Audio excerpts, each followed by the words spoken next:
Hello बच्चों and welcome to study with Unique. मैं सुबह सर स्वागत करता हूँ आपका आप ही के पहले चैनल स्टडी विद यूनिक पर। बच्चों इस लेक्चर में हम vector triple product and scalar triple product इसके बारे में बात करने वाले हैं। एक्सरसाइज 5.5 जो थी बच्चों, ठीक है, जो है आने वाली है, ठीक है, उसमें हम ट्रिपल प्रोडक्ट के बारे में ही देखेंगे। ठीक है, दो ट्रिपल प्रोडक्ट होते हैं वेक्टर्स के, एक होता है बेटा स्केलर, ठीक है, स्केलर ट्रिपल प्रोडक्ट, और एक होता है बेटा वेक्टर ट्रिपल प्रोडक्ट। ठीक है, vector triple, scalar triple product and vector triple product. ठीक है, वेक्टर ट्रिपल प्रोडक्ट। ठीक है, अब मेरे बात पे ध्यान देना बेटा, ध्यान से, मतलब हर बार ही बोलता हूं मैं, ये डायलॉग फिक्स है। लेकिन देखो स्केलर ट्रिपल प्रोडक्ट जो होता है ना, इसका ज्यादा से ज्यादा आपकी इसमें यूज किया गया। ठीक है, इस पे ज्यादा क्वेश्चन है। ठीक है, क्वेश्चन नंबर 1 से 7 तक आपको मिलेंगे इस पे। ठीक है, और एक्सरसाइज में क्वेश्चन नंबर 8 और एक्सरसाइज में क्वेश्चन नंबर 8 से क्वेश्चन नंबर 10 तक मिलेगा आपको इसमें। ठीक है, इसमें सिर्फ 3 ही क्वेश्चन है, लेकिन ये भी इंपॉर्टेंट है और कंपैरेटिवली ये स्केलर ट्रिपल प्रोडक्ट से आसान है। ठीक है, क्योंकि इसमें रूल्स ज्यादा होने के कारण ज्यादा फॉर्मेशन हो नहीं पाए, लेकिन इसमें बहुत सारे हैं। ठीक है, तो चलिए शुरू करते हैं। तो मैं स्केलर ट्रिपल प्रोडक्ट की बात करूंगा पहले आपके साथ। ठीक है, चिंता मत करो, 15 से 20 मिनट में लेक्चर निपटा दूंगा। सबसे छोटा जो बेसिक लेक्चर इस चैप्टर का बनेगा वो यही बनने वाला है। ठीक है, चलो देखो, scalar triple product, scalar triple product. अब ये क्या है?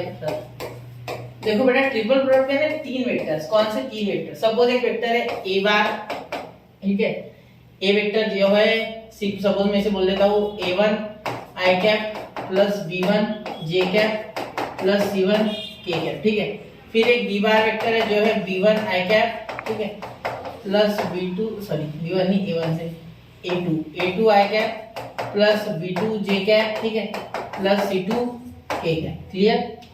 और एक c बार वेक्टर है, ठीक है, जो मैं बोल दूं a3 i cap plus b3 j cap plus c3 k cap. ठीक है, ये 3 वेक्टर्स है आपके जो बहुत ही काम के। ठीक है, ये वेक्टर्स आपको याद होने चाहिए।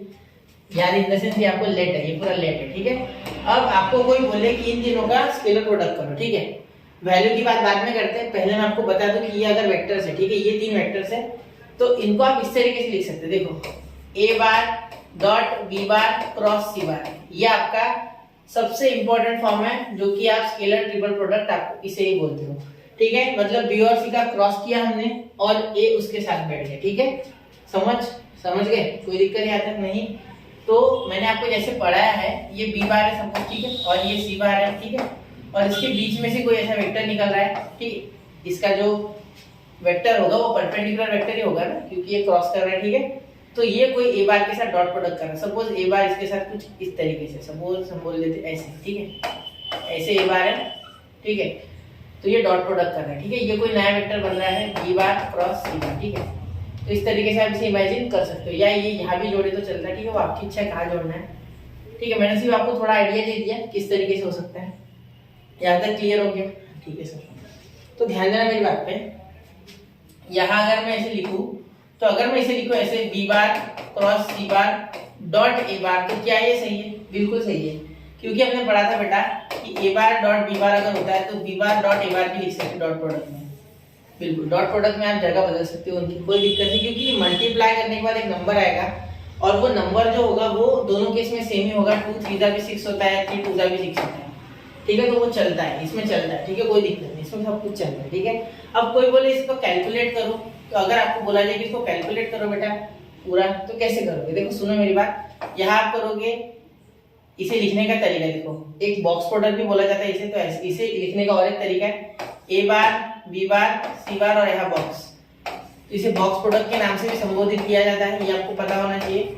ठीक है, और अगर इसे ही ये बोला जाता है A bar dot B bar cross C bar, एक ही है ये दोनों। ठीक है, इतना याद रखना, ये दिखे या ये दिखे, समझ लेना स्केलर ट्रिपल प्रोडक्ट ये। ठीक है, अब इसके अगर वैल्यू कैलकुलेट करने को बोला जाए तो कैसे करोगे?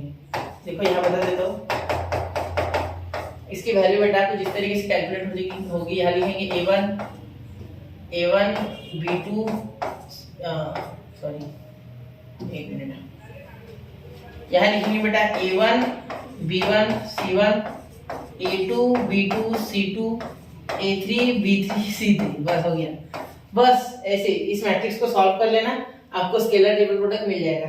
इसमें कहीं भी आ जाएगी नहीं आ रहा है, ये मुझे जानता हूँ अच्छे से, क्योंकि स्केलर ट्रिपल प्रोडक्ट में बेटा आंसर एक नंबर आएगा ना, एक नंबर, एक रियल नंबर आएगा आपका आंसर, ठीक है। इसमें कोई आई जे के कोई डायरेक्शन नहीं आने वाला, ठीक है। तो इसीलिए हम इसे इस तरीके से कैलकुलेट करते हैं, ठीक है। इतना नोट कर लो, ठीक है, बहुत ही आसान है, कोई ज्यादा मुश्किल नहीं है, ठीक है। सिर्फ आपको ये समझना है, क्योंकि इसके ऊपर सीटी में क्वेश्चन बनने के चांसेस बहुत ज्यादा है, ठीक है। चलिए नोट कीजिए 1 2 एंड 3। तो यहाँ तक नोट कर लिया बच्चों, ठीक है। अब किसी को मैट्रिक्स में तो दिक्कत नहीं है ना, सॉल्व कैसे करना है, ठीक है। पहले इसे छोड़ देना है, इन दोनों की तरफ ध्यान देना, ठीक है। जब इसके बारे में बात करोगे तो इससे और इसे छोड़ देना है, इन दोनों को सॉल्व करना है, ठीक है। जब इसे छोड़ोगे तो ये छोड़ देना है, ये छोड़ देना है, ये छोड़ देना है, इसके साथ और इसके साथ बात करना है, ठीक है। इसे सॉल्व करना है, फिर ये जब लोगे ये और ये छोड़ दोगे, इसे और इसे सॉल्व कर दोगे, ठीक है। हाँ बिल्कुल, ये तो आपको आता होगा, ऐसे बताया मैंने। अब यहाँ है ना टेक्स्ट बुक में बेटा A1 A2 A3 लिया गया, यहाँ B1 B2 B3 या C1 C2 C3, तो उससे कोई टेंशन नहीं लेना, आपको कोई लेना देना नहीं है। इसका मीनिंग हो रहा है coefficient of I cap of A, coefficient of J cap of A, ठीक है, coefficient of C cap of A। ऐसे ही सिमिलरली B के लिए I J K का कोएफिशिएंट, फिर C के लिए I J K का कोएफिशिएंट, ऐसा मीनिंग है इसका, ठीक है। यहाँ A1 A2 या A3 लो या X1 X2 X3 लो या M1 M2 M3 लो, कोई फर्क नहीं पड़ने वाला, ये कोएफिशिएंट का मीनिंग है, ठीक है। मैं जानता हूँ कि टेक्स्ट बुक में A1 A2 A3 B1 B2 B3 या C1 C2 C3 दिया गया है, उससे कोई खास फर्क नहीं पड़ता है। ये तो सिर्फ कोएफिशिएंट है ना, ये तो सिर्फ आपको मैं बता रहा हूँ। जब आप लिखोगे तो वेक्टर कुछ ऐसा आएगा ना, A bar equal to 3 I cap plus 4 J cap plus 3 K cap suppose, तो यहाँ ये आपका हो गया C1, या आपके टेक्स्ट बुक के हिसाब से A3, ये हो गया A2, ये हो गया A1, तो मेरे हिसाब से B1 और ये A1। फर्क क्या पड़ रहा है, कोई फर्क नहीं पड़ता, ठीक है। तो वैसे उसके छोटी छोटी बातों का लोड नहीं लेना है, ठीक है। आपको समझना है कि क्यों ऐसा और वहां क्यों वैसा, तो कोई फर्क नहीं, सिर्फ हमने लिखने में थोड़ा अलग लिखा, उन्होंने वैसे ही वैसे लिखा, ठीक है। उन्होंने ए के फॉर्म में लिखे सारे, यहाँ बी यहाँ सी, तो मैंने थोड़ी रीत अलग कर दी, मतलब उस रीत को मैंने तोड़ दिया, ठीक है। चलिए चलो आगे, ठीक है। अब प्रॉपर्टीज ऑफ स्केलर प्रोडक्ट, देखो प्रॉपर्टीज, इनकी प्रॉपर्टीज, कितनी प्रॉपर्टीज है, कितने करोड़ की, अरे पगले प्रॉपर्टीज यानी यहाँ हम इसके जो कुछ खास नियम है वो सीखने वाले, ठीक है। Properties of scalar product, scalar triple product, sir product बोल के आप अपमान कर रहे हो उसका, स्केलर ट्रिपल प्रोडक्ट है, बिल्कुल स्केलर ट्रिपल प्रोडक्ट। अब मेरी बात का ध्यान देना, ठीक है। यहाँ अगर आप लिखो ए बार, या पहले मैं लिखूं साइक्लिक, पहली जो प्रॉपर्टी होती है वो साइक्लिक, स्केलर ट्रिपल प्रोडक्ट क्या होता है, साइक्लिक होता है, ठीक है। सेकेंड आप बोल दो अगर नॉन साइक्लिक हो जाए, तो नॉन साइक्लिक मैनर में आप अगर इसे लिखे तो कैसे, ठीक है। फिर वो कोलिनियर, सेम, फिर वो कोप्लेनर, मैं बाद में बता दूं, ठीक है। पहले देखो साइक्लिक, अब मैं यहाँ बनाऊंगा ए बार बी बार और यहाँ सी बार। ये कहाँ देखा था सर आपने, आई जे का ऐसे बताया था मैंने वेक्टर में, याद है, वेक्टर प्रोडक्ट में। तो वैसा ही कुछ यहाँ है, अभी हमने देखा था ना बॉक्स प्रोडक्ट, इसे स्केलर ट्रिपल प्रोडक्ट की जगह टेक्स्ट बुक में बॉक्स प्रोडक्ट बोला गया, ठीक है। मतलब यहाँ प्रॉपर्टीज बताते समय बॉक्स प्रोडक्ट बोला गया, इसका शॉर्ट नाम बॉक्स प्रोडक्ट है। जैसे क्रॉस प्रोडक्ट का वेक्टर प्रोडक्ट है तो क्रॉस प्रोडक्ट उसका शॉर्ट नाम है, स्केलर प्रोडक्ट का जैसे डॉट प्रोडक्ट है, डॉट प्रोडक्ट उसका शॉर्ट नाम है, वैसे यहाँ स्केलर ट्रिपल प्रोडक्ट को बॉक्स प्रोडक्ट बोला गया है, ठीक है। चलो तो साइक्लिक वाली प्रॉपर्टी देखो, ए बार बी बार सी बार अगर ऐसे हो, ठीक है, जरूरी नहीं ए बार बी बार सी बार ही हो, या पी क्यू आर भी हो सकता है, एस टी यू भी हो सकता है, डब्ल्यू एक्स वाई भी हो सकता है, ठीक है। तो अगर ये इस तरीके से, मतलब ए बार ऐसे बी बार ऐसे सी बार ऐसे, ये क्लॉकवाइज साइकिल में, क्लॉकवाइज, ठीक है। ध्यान देना क्लॉकवाइज एंटी क्लॉकवाइज पे अच्छे से ध्यान देना, ठीक है। अगर मैं क्या करता हूँ, अब मैं यहाँ से चालू किया मैंने, तो अब यहाँ से चालू ना करते हुए मैं यहाँ से चालू करता हूँ, बी बार सी बार ए बार, तो यहाँ लिखूंगा मैं बी बार सी बार ए बार, तो ये बिल्कुल इसके इक्वल होगा, बिल्कुल, इसलिए मैंने लिखा इक्वल, ठीक है। क्यों, क्योंकि मैं उसी साइड में गया, सिर्फ मैंने ए बार से चालू करने की जगह बी बार से किया, तो इसे भी सॉल्व करोगे तो आंसर सेम आएगा, ठीक है। अब सर और एक देखो बच्चा, यहाँ बी बार, अब ए बार से पहले स्टार्ट किया, फिर बी बार से, अब सी बार को भी करना होगा, ऐसे भेदभाव थोड़ी करेंगे, तो सी बार से स्टार्ट करेंगे, तो सी बार से जाएंगे, फिर बी बार जाएंगे, फिर वापस से ए बार जाएंगे, ठीक है। तो ये जो है बेटा, ठीक है, ये सी बार बी बार ए बार, ये भी हम, अरे उल्टा हो गया ना, बिल्कुल सी बार ए बार बी बार ऐसा भी जाएंगे तो भी वही होगा, ठीक है, समझ रहे हो। मतलब अगर आप इसे कुछ इस तरीके से लिखो, एक मिनट, मतलब आप अगर यहाँ से जाओ ए बार बी बार सी बार, या क्लॉकवाइज डायरेक्शन में बी बार सी बार ए बार जाओ, या क्लॉकवाइज डायरेक्शन में सी बार ए बार बी बार जाओ, तो भी चलेगा, ठीक है। A B C A C A B, तीनों सेम आएंगे आपके आंसर जब आप सॉल्व करोगे तब। ठीक है बेटा, चलिए यहाँ तक नोट हो गया, नोट यानी समझ गए यहाँ तक। ठीक है, चलो अब मैं क्या कर रहा हूँ, अब मैं आपको नॉन साइक्लिक बता देता हूँ एक बार। ठीक है, एक मिनट। हाँ, नॉन साइक्लिक के लिए क्या होता है, देखो नॉन साइक्लिक कुछ इस तरीके से, अगर यहाँ a bar b bar c बार है बेटा, ठीक है, और आप इसे लिख रहे हो b बार a बार और c बार, देखो ये किसी साइकिल में नहीं है, ठीक है, तो आगे माइनस लग जाएगा। क्योंकि देखो मैं कैसे गया, b बार c बार फिर a बार, उल्टा चलेगा है ना, b bar a bar c बार, मतलब ऐसे एंटी क्लॉकवाइज गया मैं। ठीक है, क्लॉकवाइज मिटा देता हूँ। ठीक है, या मैं ऐसे लिखूं, उल्टा लिखना है ना, तो c bar b bar a बार लिख देता हूँ, c बार b बार और a बार, तो ये भी एंटी क्लॉकवाइज। ठीक है, तो यहाँ ये भी निगेटिव। जब भी एंटी क्लॉकवाइज यानी इसे छोड़ के कुछ भी आ गया तो निगेटिव लगा देना।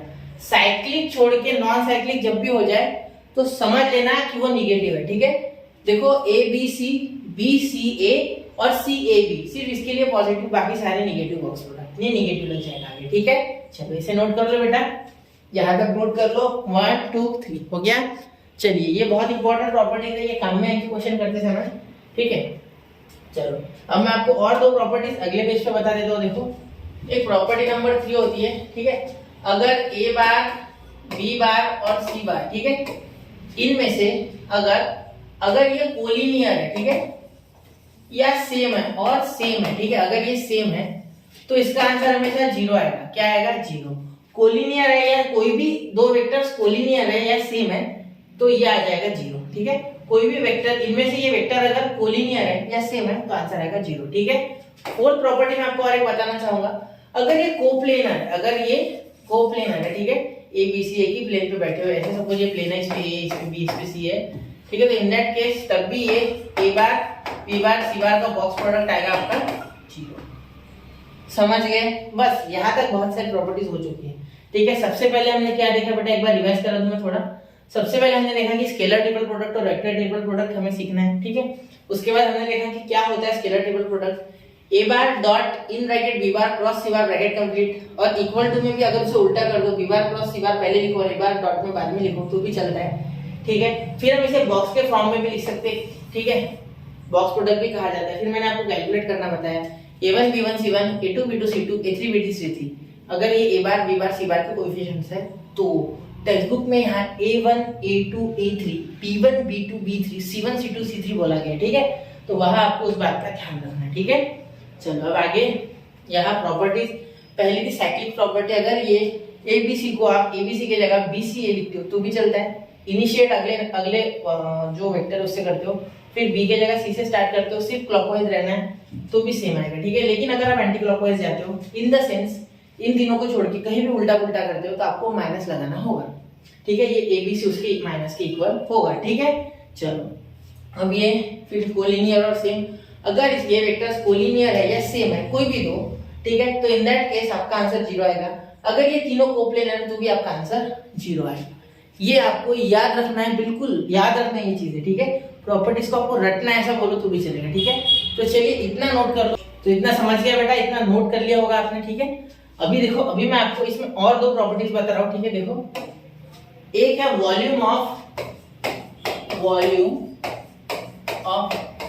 पैरेललोपाइड। ठीक है, अब ये क्या होता है सर, देखो बेटा, यहाँ मेरे पास है, क्या देख लेता फिगर में, पैरेललोपाइड, इसे बोल देता हूँ मैं, है ना, पैरेललोपाइड, नहीं ये तो क्यूबॉइड हो गया, मैं बना लेता हूँ हाथ से। देखो, ऐसे दो पैरेललोग्राम बनाओ, ठीक है, और इनको जोड़ दो।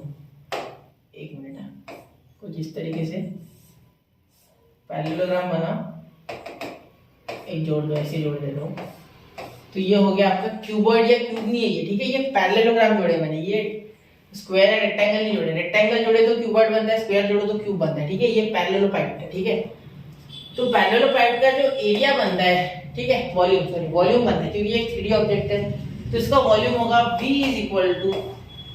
= a bar b bar and c बार, इसका बॉक्स प्रोडक्ट। ठीक है, सिंपल है। ठीक है, a bar b bar c बार, तो देखो ये a बार हो जाएगा आपका, ठीक है बेटा, ये आपका b बार हो जाएगा। ठीक है, और यहाँ जो नीचे ये हो गया तो ये आपका c बार हो जाएगा। देखो, ये c बार, ये b बार और ये a बार। ठीक है, ध्यान देना, a bar b bar c बार, इन तीनों का बॉक्स प्रोडक्ट कर लो, आपको इसका वॉल्यूम मिल जाएगा। ये इसका एप्लीकेशन है। एक्चुअली ये दोनों जो मैं आपको पढ़ाऊंगा ये इसके एप्लीकेशन है। क्या है? Application of box product, application of box product, ठीक है, बॉक्स प्रोडक्ट, या आप बोल सकते हैं geometric meaning of box product, ठीक है। फिर अब सेकंड में मैं आपको बताने वाला हूं वो है वॉल्यूम ऑफ टेट्राहेड्रॉन। अब टेट्राहेड्रॉन क्या होता है? पिरामिड देखा बेटा इजिप्ट के पिरामिड देखे तो होंगे कहना की पिक्चर वगैरह में टेट्राहेड्रॉन, तो वैसा ही कुछ समझो, ठीक है, जिसमें नीचे होंगे आपके एक ट्रायंगल, ठीक है। मैं अच्छे से बनाता हूँ, यहाँ है कि मेरे पास, एक बार जरा शेप्स में चेक करूँ मैं, है क्या? नहीं, वो स्क्वायर पिरामिड है, ये थोड़ा अलग है। देखो ट्रायंगल होता है इस तरीके से, यहाँ से कैसे निकलता है, यहाँ से कैसे निकलता है, यहाँ से कैसे निकलता है, ठीक है। तो ये तीन ट्रायंगल, एक आगे फेस होगा इसके, ठीक है, एक पीछे होगा ये साइड में, और एक ऐसे, और नीचे ट्रायंगल, ठीक है। आपने वो ट्रायंगुलर पेंसिल देखी है क्या? कुछ उसी तरीके से, ठीक है। ट्रायंगल पेंसिल आती है ना, ट्रायंगल होती है थोड़ी उस तरीके से, ठीक है। तो एक समझो एक ट्रायंगल आगे लगा, एक ट्रायंगल यहाँ लगा, और ये दोनों इस तरीके से जुड़े, और आगे और एक ट्रायंगल लगा है, ठीक है। तो ये होता है आपका टेट्राहेड्रॉन। इसका जो वॉल्यूम होता है बेटा वो होता है 1/6 एरिया ऑफ बेस, ठीक है, एरिया ऑफ बेस, ठीक है, यहाँ लिख देता हूँ मैं, चाहिए तो area of base into height, ठीक है। तो यहाँ इसका कुछ वेक्टर के सहारे हम लिख लेंगे, v = 1/6 a बार, b बार और c बार, बस। ये पैरेलल पाइप का आसान होता है एरिया, ठीक है। वैसे इसका सिंपल है हाइट इनटू बेस, इसका भी वही होता है, बेस इनटू हाइट, लेकिन इसे आप जो आपका जो ये फॉर्म है, ठीक है, volume of parallel pipe in scalar triple product के फॉर्म में एप्लीकेशन इसका कुछ इस तरीके से, बॉक्स प्रोडक्ट ऑफ इस वाला, ये वाला वेक्टर, बेस वाला, ये स्लैंट वाला वेक्टर, ठीक है, और एक ये आपका जो विड्थ बोल दो आप इसे, ये वाला, ठीक है। तो ये तीनों वेक्टर का ए बी सी का क्रॉस प्रोडक्ट कर दो, सॉरी डॉट प्रोडक्ट कर दो, ट्रिपल डॉट प्रोडक्ट यानी स्केलर ट्रिपल प्रोडक्ट, तो आपको आंसर मिल जाएगा, ठीक है। वही वॉल्यूम ऑफ टेट्राहेड्रॉन आपका हो जाएगा 1/6, और सेम टू सेम यही बॉक्स प्रोडक्ट यहाँ लिखना है, ठीक है। चलो इसे नोट करो बेटा, 1 2 और 3, तो हो गया बेटा। चलिए अब बहुत से बच्चे इसमें सोच रहे होंगे कि सर यहाँ इसकी हाइट कैसे निकाले। तो देखो बेटा एक टेंट जैसा पकड़ो इसे आप, है ना, ज्यादा कॉम्प्लिकेट मत करो चीजों को, आप सिर्फ टेंट की जैसे समझो इसे। एक टेंट है सपोज, ठीक है, उसमें ये इसके बेस तक ये हमने जो एक सपोर्ट होता है ना बीच का सपोर्ट टेंट को, तो वो समझ लो आप, ठीक है। तो ये इसकी हाइट है एक्चुअली, जो मैंने पिन से निकाली, ठीक है, ये इसकी हाइट है।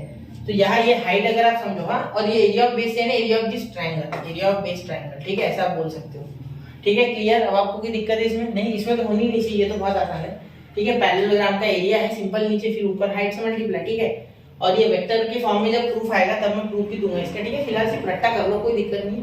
बॉक्स प्रोडक्ट लिखना है, इसका बॉक्स प्रोडक्ट लिखना है 1/6 करके, ठीक है।